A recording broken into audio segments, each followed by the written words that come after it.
and welcome to another daily devotion. As the next couple of weeks, we are delving into different cultural iconic series and movies and talking about where we see faith interwoven in them. And this week is the good news as found in Harry Potter, the movies and series and books by J.K. Rowling. Well, I'm going to go by characters, and the first one is an unusual and a periphery character in many ways, Luna Lovejoy. We see her in Harry Potter Order of the Phoenix, and Harry has just lost his godfather. Sirius Black has been killed. Spoiler alert if you haven't seen it, sorry. And the carriages that take them to school here from the train are coming up to gather the students, and Harry says, "Whoa, I never noticed them before. And what are those? Pulling the cart, pulling the carriage." And Hermione Granger, who represents reason and everything is logical, says they're self-driving. They never had anything pulling them. They drive themselves. But what has changed is that out of this experience of death, Harry has seen the world differently, as many of us do when somebody we love dies. And that's when he meets Luna, who represents faith, and says, "Don't worry, you're just as sane as I am. I can see them too, these thestrals. They're really quite harmless, you see, except most people are afraid of them because..." And then they get in this dialogue. And you see as the students get into the carriage, that the other kids think Luna is weird and unusual because she's eager to believe, she's trusting, and she's open to that which cannot always be proven with facts. And it's in many ways this dichotomy between Hermione, who's only about proof and reason and who often argues with Luna, and Luna, who is eccentric in many ways, might believe 10 things that are impossible before breakfast, as J.K. Rowling said when she introduced the character.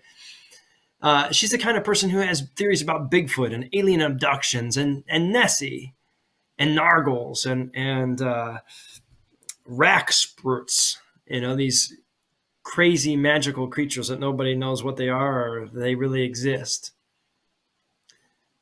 But in the end of the day, Luna's also very empathetic. She's been mistreated, bullied, ostracized by those who are cool. And there's this very poignant part where Harry asks her if she has lost somebody too. And he hasn't felt like talking to he can't talk about the death of his godfather to anybody else, really. He's tried, and he doesn't want to. He kind of shuts himself off. But to Luna, she says, she just is blunt with him. That person who died by the Death Eaters was your godfather, wasn't he? Sirius. And Harry begins to open up to her. You see, we all need somebody who understands what it is to lose and who can be real with us. And Rawlings does this in a most unusual way because she has the person who seems most out there be the one who also understands life at a base level of life and death. And Harry's struggling. He's skeptical. He says, he's struggling with his loss. He's asking her questions. She says, "Well, don't worry. This isn't the end. There's more beyond the veil than what we can see.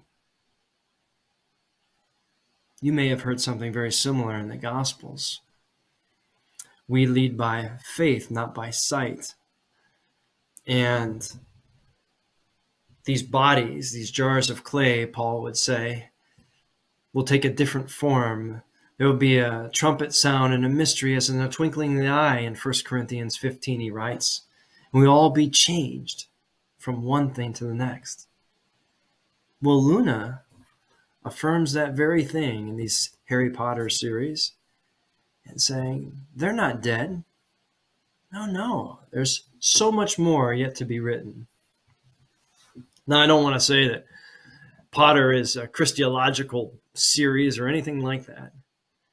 But you see resurrection moments in it, and this dynamic between reason and faith in a powerful way, in one of the most unexpected and kind of unusual characters in the story. Well, with that, I ask you to think about people who are sometimes on the fringes of life, but who may have been through some hard things to be there. And maybe, just maybe, in getting to know them more, we might have a God moment as well. Well, that's it for my devotion today. For those of you who have read Harry Potter, Mischief Managed.